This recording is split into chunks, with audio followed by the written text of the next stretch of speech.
rashiitii deemne. Guyyaansaa onkololeessa 17 bara 2000 jedhamti.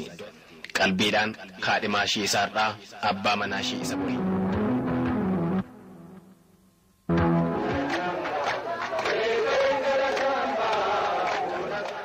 Gochisaa jaalallinni uummata Oromootiif qabu garuu lakkii.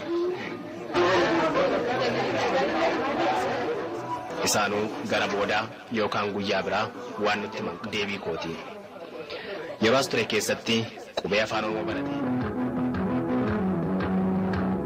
Hiriyoota isaallee kan biyya isaa barbaachan deemne. Uummatuma jaallate keessaa kan eegan nyaata aadaa Oromooti. Dhugaatiin qophaa'ee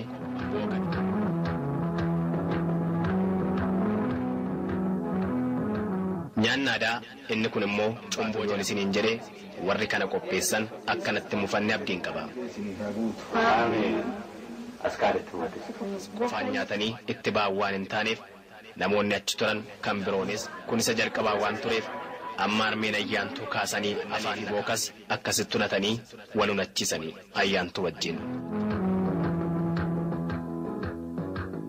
Dargagoo fi jilbaa fi gateettii dhungatee yookaan dhungattee eebba fudhata.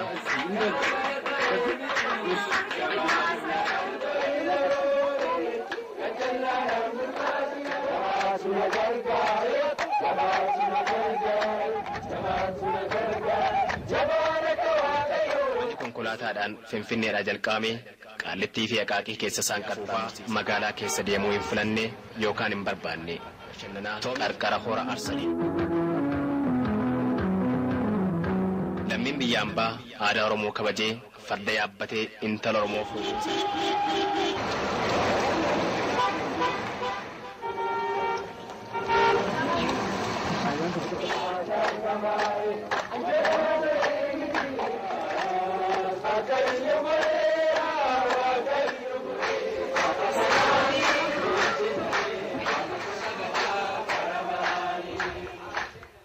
As iddoo wajjin dhiyaateera.